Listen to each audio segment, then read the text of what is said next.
Police সংস্কার কমিশনের জনমত জরিপে বাহিনীটির রাজনৈতিক ব্যবহার বন্ধ চেয়েছেন বেশিরভাগ মানুষ। ক্ষমতার অপব্যবহার করে বিচার বহির্ভূত হত্যায় জড়িতদের বিচার নিশ্চিতেও কমিশন চেয়েছেন সচেতন নাগরিকরা। সংস্কার কমিশনের দাবি, প্রতিবেদন তৈরিতে প্রাধান্য দেওয়া হয়েছে জনমত জরিপ। সব পক্ষের মতামতের ভিত্তিতে নতুন বছরের শুরুতেই জমা হবে রিপোর্ট। মাসুদুর রহমানের রিপোর্ট, ছবি তুলেছেন আশরাফুল ইসলাম।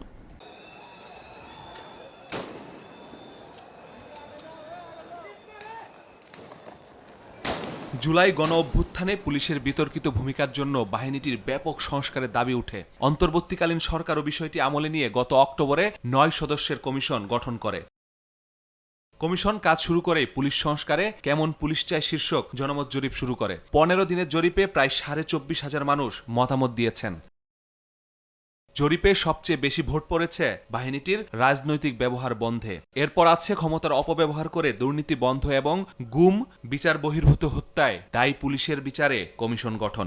এমন একটা পুলিশ বাহিনী তৈরি হয় যাদের কাছে আমরা নিরাপত্তা পাই।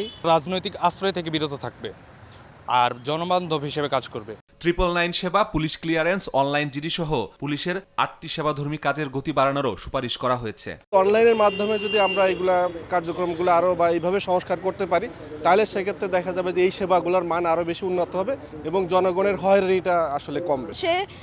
সে যে বাসা পর্যন্ত যেতে পারবে, সেটা নিরাপত্তা তার ছিল না।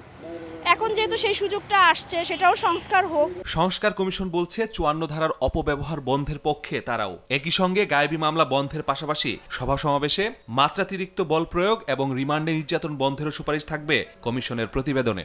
আলোচনার মধ্যে আমরা এটা চেষ্টা করেছি যাতে একটা সুপারিশ প্রণয়ন করা একটা রাজনৈতিক প্রভাবমুক্ত এবং জনগণের বন্ধু একটা পুলিশ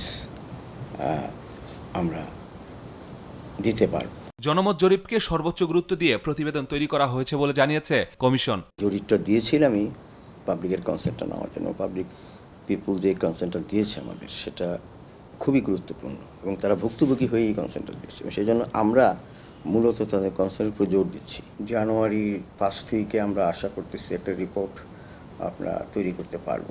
অপরাধ বিশ্লেষকরা বলছেন, সংস্কার কমিশনের প্রতিবেদনের সুপারিশ বাস্তবায়ন অন্তর্বর্তী সরকারকেই শুরু করতে হবে। কাঠামোগত যে পরিকল্পনা প্রণয়ন, সেগুলো শুরু করতে হবে। শুরু করলে এর বাস্তবায়নের ফলাফলও যখন মানুষ দেখতে পাবে, তখন কিন্তু এটি রাজনৈতিক দলের সরকারের জন্য এগুলো অনুসরণ বা এগুলো ধারাবাহিকতা রাখা কিন্তু একটা চাপ তৈরি হয়। এর আগেও একাধিকবার পুলিশকে সংস্কারের উদ্যোগ নেওয়া হলেও আলোর মুখ দেখেনি।